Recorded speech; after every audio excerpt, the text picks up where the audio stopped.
On est de nouveau au hashtag festival. Je suis en compagnie de Arthur N. Comment ça va? Salut, ça va et toi? Oui, tranquille. Bah, du coup, Arthur, toi, on se voit quasiment tout le temps. Ça devient presque un peu embêtant de se voir autant. Il Mais... faut qu'on arrête de se voir comme ça. non, mais comment tu vas depuis la dernière fois? Je crois que la dernière fois, c'était Japan Tour.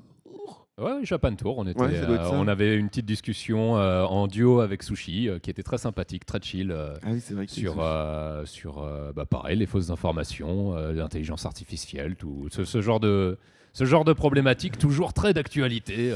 Ah bah non. Je suis pas encore, je suis pas encore au chômage. Ah non, mais je sais, là, j'appréhende un peu la conversation que j'ai à avoir avec Pascal Chemin sur l'utilisation de l'IA dans les voix. Oui. Je sais que je vais me faire engueuler alors que j'aurais rien dit, mais bon, qu'est-ce que tu veux, c'est la passion parfois. Non, et puis effectivement, ce métier-là souffre beaucoup malheureusement et c'est bien dommage parce que ce sont des gens qui donnent vraiment tout leur cœur et toute leur passion et qui méritent pas de se faire embêter par un truc pareil. Bah oui, non, mais c'est ça. Mais après, j'en ai parlé avec beaucoup de comédiens de doublage de toutes ces problématiques-là, même avec Vous avez le droit, qui lui a un côté un peu plus juridique, quoi.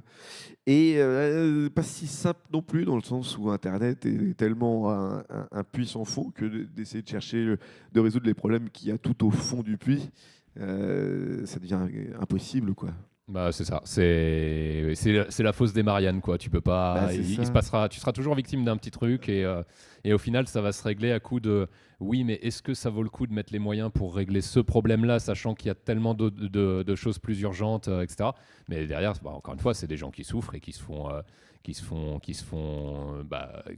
piquer leur voix, piquer leur création intellectuelle et puis parfois qui se retrouvent d'ailleurs dans des problèmes d'image parce que tu vois typiquement, c'est Nota Bene à une époque qui avait eu énormément de problèmes parce qu'ils avaient synthétisé sa voix et ils faisaient des reportages historiques mais qui racontaient n'importe quoi, Ouais. qui du coup mettaient en jeu sa crédibilité. Et je me souviens, enfin à l'époque il avait sorti des vidéos pour en parler, il était furieux hein, et je peux le comprendre. Mais parce que ça devient hyper compliqué aujourd'hui avec le développement de l'IA, parce que là, on parle d'un niveau de l'IA qui est actuel, mais quand on voit les performances de l'IA il y a 2 ans, 3 ans, tu peux t'attendre à ce que dans 2 ou 3 ans aussi, l'IA deviendra beaucoup plus forte et ça deviendra hyper compliqué d'identifier ce qui a été fait par IA et ce qui n'a pas été fait par IA. Là, on le voit déjà avec VO, le truc de Google. Ah, c'est chaud de ouf, hein, quand même. Franchement, tu te dis, Bah, ça va hyper loin. je vais te dire quelque chose. Il y a quelques semaines de ça, un matin, je me réveille voilà, tranquillement et je me mets à regarder un peu ce qui se passe sur TikTok. Et là, je vois des vidéos manifestement générées par IA parce qu'elles racontent des situations qui sont absolument impossibles. Mais là où d'habitude, je perçois les artefacts assez facilement, les bugs, les machins, etc., là, je me dis, c'est vachement bien fait quand même. Ouais. Et je ne vois que ça. Et en fait, c'était le jour où c'est genre 1 ou 2 jours après qu'ils aient sorti Sora 2. Et Sora 2, bah, c'est bluffant. Ah ouais. C'est-à-dire qu'effectivement, quand il te montre un type qui est allé chercher un chat sur l'aile de l'avion en vol attaché à une corde, tu sais que c'est n'importe quoi. Mais à côté de ça, j'avais vu une vidéo où c'était juste des gens qui étaient dans le métro et qui se plaignaient que le métro était à l'arrêt et que ça faisait 2 heures qu'ils avaient chaud et qu'ils avaient rien à boire. Et du coup, bah, c'est une situation qui suscite, si tu veux, de la colère parce que c'est quelque chose que les gens connaissent. Il y a plein de gens qui ont réagi premier degré en disant « Ah là là, c'est pas possible, machin, etc. » Là, il n'y a pas un enjeu particulier, si tu veux, mais du coup, si on peut te faire croire ça, on peut te faire croire plein de choses, tout et n'importe quoi, du moment que ce que tu racontes est suffisamment crédible d'un point de vue des lois physiques, quoi. Bah, c'est ça, il y avait déjà eu les problématiques quand il y avait les manifestations des Gilets jaunes, où justement il y avait des images qui étaient créées avec de l'IA, justement pour montrer ou imaginer des dérives. Bon, il y a eu des dérives sur les Gilets jaunes, mais vraiment des trucs bien plus hardcore, avec des violences policières ou des trucs comme ça. Tu te dis, putain, et ça a été relayé par soit des comptes Twitter, mais bon, les comptes Twitter sont pas la science infuse non plus, mais il peut y avoir aussi des journalistes qui peuvent prendre ces images comme vraies, et donc du coup, tu te retrouves baisé à devoir relayer des fausses informations. Et c'est vrai que là, tu racontais, alors Sora 2, 2, il y a des trucs qui sont cool, genre il y a de l'utilisation de Sora 2 pour dire voilà comment vivaient les mecs à l'Antiquité, au Moyen-Âge, et c'est plutôt pas mal foutu. Alors c'est un peu fantaisiste parfois, hein, mais c'est marrant de voir et d'avoir cette qualité d'image-là et te dire ah oui, finalement, je m'imagine pas mal dans ce monde-là, quoi. Mais forcément, Internet, le monde est pas moral, donc du coup, forcément, ils font n'importe quoi avec, quoi. Après, contrepoint, quand même, je sais pas si c'est vraiment pour se rassurer ou quoi que ce soit, on n'a pas attendu l'intelligence artificielle pour faire du faux. Oui.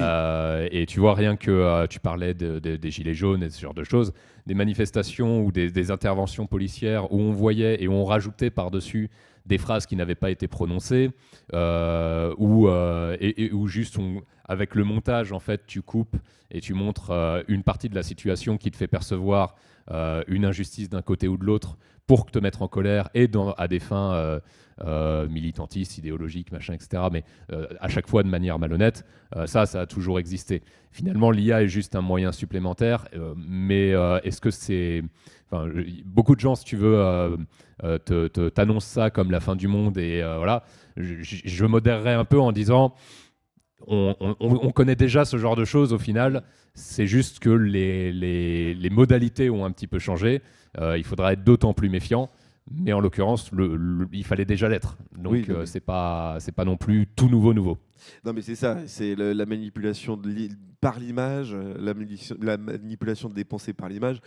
Oui, c'est sûr que ça existe depuis grave plus longtemps. Alors, quand il y a une liberté de la presse, forcément, c'est plus compliqué de manipuler tout ça. Mais il y a aussi d'autres événements dans la vie qui font que la presse a été manipulée, ou les médias ont été axés sur des points positifs plutôt que les points négatifs ou des axes d'amélioration. Là, c'est vrai que c'est plus avec l'IA où ça a commencé à devenir très compliqué de définir ce qui est le vrai du faux, et surtout de se dire qu'il y en a qui ont accès à ce pouvoir-là de pouvoir manipuler les gens de manière hyper simple et pour pas trop cher non plus, et donc du coup tu te retrouves un peu niqué dans l'histoire. Ouais, là actuellement on en est à un stade où les vidéos que je fais en format court peuvent être totalement reproduites par Sora 2, et on peut me faire dire n'importe quoi, voilà, et ça, du coup il va falloir être vigilant, et je pense que ça va commencer à toucher de plus en plus de créateurs. Mais il y a aussi le fait que, mine de rien, tu finis par avoir quand même une espèce d'état d'alerte un peu collectif où beaucoup de gens finissent par être au courant et disent voilà, il y a beaucoup de faux. Et je pense que la lutte contre la fausse information, les créateurs de contenu qui se battent contre ça, pareil, ça fait assez longtemps que ça existe, et je pense que c'est un boulot qui a quand même un petit peu porté ses fruits. J'ai toujours tendance à dire, de toute façon, la désinformation gagnera toujours, parce que c'est beaucoup plus facile d'inventer n'importe quoi que de prouver, d'aller dans le détail, d'expliquer comment ça fonctionne. Et donc nécessairement, le n'importe quoi aura toujours plus voix au chapitre.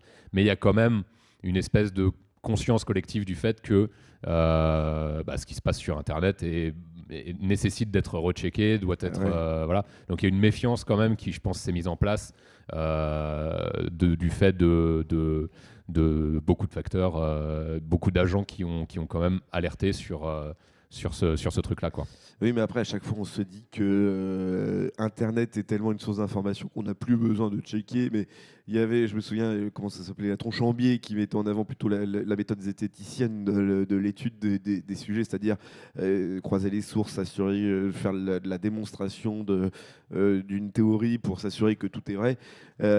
Aujourd'hui, avec Internet, quand tu vois une information sur Twitter qui est reliée ou qui est même tétée sur Twitter, tu te dis, ouais, enfin, j'ai pas de raison de penser que c'est faux, alors que sur le principe, tu pourrais être influencé et te dire que ce que tu vois sur Internet est par défaut faux, quoi. Ouais, et puis t'as pas le temps de tout vérifier, quoi. Et puis surtout, en fait, ce qu'on sous-estime beaucoup, c'est le biais de confirmation. Oui. Si tu vois une vidéo qui va dans le sens de ce que tu crois déjà, effectivement, tu seras beaucoup moins enclin à dire mais attends, est-ce que ce truc-là est vrai, et tu vas beaucoup plus le prendre pour argent comptant que quand tu vas voir quelque chose qui est faux, où là tu vas te dire non, là je vais vérifier. En fait, il faudrait avoir cette impartialité, mais c'est très difficile de l'avoir. Notre cerveau est câblé pour pour préférer les informations déjà connues que celles qui sont nouvelles et qui viennent contredire. Aussi parce qu'on n'aime pas avoir eu tort, quoi. Donc non, mais c'est clair. Et puis en fait, finalement, beaucoup de réseaux sociaux ont bien compris ce principe et du coup te donnent le contenu que tu veux voir. C'est ça. Sans essayer de chercher, que ce soit au niveau politique, que ce soit au niveau historique, spirituel ou des trucs comme ça. Tu es toujours orienté sur ce que tu veux voir et ce qui ne te convient pas sera moins mis en avant sur tes contenus parce qu'ils savent que c'est pas du contenu que tu vas voir, quoi. Je fais figure d'exception là-dedans du coup parce que effectivement comme je passe mon temps à rechercher des vidéos qui racontent n'importe quoi, Instagram a bien compris ça et ne me passe que des vidéos de gourous qui me proposent de l'eau magique, d'explications scientifiques sur la Terre plate et autres explications sur les pyramides qui, comme chacun sait, en fait, ne sont que la pointe d'un gros pilier qui va jusqu'au centre de la Terre. Dont le Stonehenge et les pieds, je crois. Oui, tout à fait. Parce que c'est à peu près... sur la Terre plate, de toute façon, on ne sait pas très bien. Oui, c'est ça. Non, mais justement, c'est intéressant ce que tu dis, parce que du coup, on va peut-être reprendre un peu le sujet, mais du coup, toi, tu fais du débunkage et tu as aussi une partie de ton contenu qui est sur la recherche scientifique, la recherche philosophique, beaucoup orientée sur le bonheur. Justement, quand tu vas faire du débunkage, est-ce que toi, tu arrives à démontrer quelque chose sans forcément le prouver? Par exemple, le fait que la Terre est plate, ou que la Terre est ronde, comment tu arrives à démontrer, même si c'est un principe commun et quelque chose qui est censé être connu de tous, comment tu arrives à prouver par la parole et les preuves que tu peux avoir, soit en le démontrant, soit en l'ayant acquis quand tu étais jeune, comment tu arrives à démontrer, par exemple, que la Terre est ronde et pas plate, quoi? L'une des manières de faire, tu vois, par exemple, un reproche que j'ai typiquement à des gens qui juste se marrent en voyant quelqu'un dire que la Terre est plate, c'est dire oui, mais alors je veux bien, hein, là tu as quelqu'un qui dit que la Terre est plate, machin, sans forcément y réfléchir. Toi tu dis qu'elle est ronde, mais est-ce que tu y as plus réfléchi? Et comment tu sais qu'on sait par exemple qu'elle est ronde? Et je pense l'un des bons moyens de parler de ça, c'est de raconter comment dans l'histoire on a su que la Terre était ronde. Et parce que déjà c'est quelque chose qui a été suspecté ne serait-ce que par Pythagore 5 siècles avant Jésus-Christ, puis après tu as eu Ératosthène et Aristote qui ont chacun amené une preuve. Aristote a observé la projection de la Terre sur la Lune lors des éclipses. Ératosthène en fait a planté 2 bouts de bâton à 800 km d'écart et a dit voilà, en fait, en supposant que le Soleil est suffisamment loin pour que ses rayons nous arrivent parallèles, si la Terre était plate, mes 2 bâtons doivent projeter du coup une ombre identique. Or il constate que c'est pas le cas. Et donc il dit nécessairement ça veut dire qu'il y a une différence d'angle et donc étant donné que je pars du principe que les rayons arrivent de manière parallèle, ça veut dire que le sol lui n'est pas perpendiculaire, donc il a une forme différente et donc potentiellement il est rond. Et en affinant les calculs, il a même été capable de calculer la circonférence de la Terre avec, je crois, moins de quelques pourcents d'erreur, Oui. genre 2 ou 3 siècles avant Jésus-Christ, si tu veux, ce qui est assez bluffant. Donc tu as cette histoire-là que tu peux raconter, mais c'est pas la seule. Il y a d'autres choses que tu peux dire, comme par exemple le fait que quand tu observes un bateau qui s'éloigne au loin, si tu le regardes à travers une longue vue, des jumelles ou quoi que ce soit, tu vas le voir disparaître de bas en haut parce qu'il va passer sous la ligne d'horizon. Tu as également la loi de la gravité. On sait qu'avec la loi de la gravité de Newton, les objets sont attirés de centre de gravité à centre de gravité. Si la Terre était un disque, le centre de gravité serait le centre du disque. Oui. Donc plus tu t'éloignerais de ce truc-là, plus tu serais penché par rapport au sol. Or, a priori, on ne le constate pas. Et justement, une forme de boule est une forme à la surface de laquelle tu es toujours bien perpendiculaire, Oui. et qui te permet d'être aligné sur le centre de gravité de la Terre, quoi. Et après, évidemment, tu peux parler également des photos qu'on a prises depuis l'espace. Moi, il y a une vidéo que j'adore montrer. C'est la vidéo de la première vidéo de la Terre tournée par une fusée. En l'occurrence, c'était en 1946. C'était une fusée V2 confisquée aux Allemands sur laquelle ils ont embarqué un appareil photo qui prenait des photos toutes les secondes et demie. Ils ont envoyé ça au-dessus de la limite de Kármán à 100 km, donc la limite à partir de laquelle on définit l'espace. Et tu vois, effectivement, là, pour le coup, la courbure, très bien. Mais le truc, si tu veux, c'est que pour pour un platiste, il te dira mais ces photos-là ont été fabriquées, c'est de la triche, voilà. Parce qu'après, évidemment, on a plein d'autres photos et voilà. Le truc, c'est que toutes ces choses-là, tu peux les dire. Après, c'est à chacun d'utiliser le rasoir d'Occam et dire qu'est-ce qui est plus probable, que tous ces trucs-là soient faux ou qu'il y ait une espèce de complot pour dire que la Terre est plate. Et pourquoi diable d'ailleurs? Quel serait l'intérêt de planquer un truc pareil? Bah, parce qu'il y a les Illuminati qui veulent pas laisser le savoir aux autres, c'est tout, on le sait tous, on le sait tous. Il y a plein de récits rigolos. Il y a le récit comme quoi en fait la Terre est un zoo observé par les gens riches des autres continents et que c'est genre le Truman Show.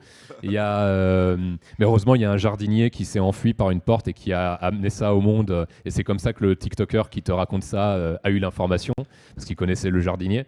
Il l'a pas interviewé évidemment, il était parti déjà quoi. Ouais, non, en fait, c'est toutes les histoires de gourous. J'ai ouï dire, enfin on me l'a dit. Bon, il était bourré, mais après derrière, ouais, je sais. Hein, il s'est fait enlever, mais j'ai trouvé sa GoPro, il y avait des images et tout. Et abonne-toi pour voir les images. Non, mais bon, oui, c'est sûr que avec toute, voilà, là, t'as fait la démonstration en accumulant suffisamment de preuves pour prouver que la Terre était plate, même de manière scientifique, même de manière mathématique, je veux dire. Donc forcément, là, il y a plus aucun problème. Mais c'est sûr que toi, t'as un métier qui est pas simple dans le sens, enfin un métier, si oui, t'as un métier qui est pas simple de devoir prouver tout ça et du coup de faire toi-même les recherches et de te faire chier comment dire, à vulgariser. À vulgariser et à centraliser pour être compris de tous. Et après, derrière, tu prends généralement des sujets hyper gros, bon, en sachant que tu es sûr à 100% que ce qu'il dit, c'est de la merde. Mais... L'enjeu, si tu veux, la vraie difficulté, c'est qu'il faut faire court, il faut faire drôle. Bah, c'est ça. Et du coup, c'est 80% du travail dans ma vidéo, c'est l'écriture. Et c'est pour ça, en fait, à vrai dire, je pense que je suis presque plus auteur que vidéaste finalement, parce que je passe beaucoup plus de temps à travailler le texte que réellement l'image. De toute façon, c'est tout simple. Hein. C'est moi et mon gros nez en premier plan derrière un fond blanc. Et ce truc-là, d'ailleurs, est devenu ma signature. C'est-à-dire que j'ai fait ce plan-là qui est devenu très caractéristique, mais uniquement parce que je ne sais pas faire un beau plan. Donc, mon incompétence de réalisation d'image est devenue la signature de mon contenu. C'est assez marrant. Et non, mais alors, bon, j'avais un petit quiz, mais je pense qu'on n'aura pas trop le temps. Juste, est-ce que tu as des projets à l'avenir? Tu continues un peu tes vidéos de TikTok, je suppose. Ouais. Est-ce que tu continues aussi tu avais commencé un peu des essais sur le bonheur, c'est ça? Oui, bah en fait, à la base, j'avais commencé la chaîne par l'émission Théorie du bonheur, qui était une explication de ce que j'avais écrit dans un essai de philosophie, qui était très mauvais. Et juste que j'expliquais de manière vulgarisée, parce qu'effectivement ceux qui avaient lu le bouquin, alors c'est bien, mais par contre ça coûte cher en Doliprane pour comprendre. Oui. Et effectivement, à l'époque je savais pas écrire quoi. Et l'idée c'est que j'aimerais bien reprendre cette série parce qu'il y a une 50aine d'épisodes, il y a 49 épisodes et bon, quelques bonus, bref une 60aine d'épisodes. Et c'est un format long, donc c'est un petit peu différent, mais c'est aussi un truc que j'aime bien faire. Donc j'aimerais bien les reprendre, mais pour ça, il faut que je prenne suffisamment d'avance. Et je sais, en plus, il y a 6 mois, je t'ai dit la même chose. Oui. Je vais prendre suffisamment d'avance sur les formats courts. Je vais pouvoir reprendre les formats longs. Ça va être super. Mais le truc, c'est qu'entre-temps, j'ai été contacté pour potentiellement d'autres projets dont je ne peux pas vraiment parler. Allez, donc je suis désolé. C'est bon, là, on va voir l'exclu. C'est bon, Arthur. Là. Bon, comment il s'appelle dans la Cité de la Peur? Dès que j'en saurai plus, vous serez les premiers informés. Oh putain, mais quoi, merde. Non, mais c'est juste... voilà. Actuellement, sont à l'étude d'autres projets sur lesquels je ne serai pas tout à fait seul.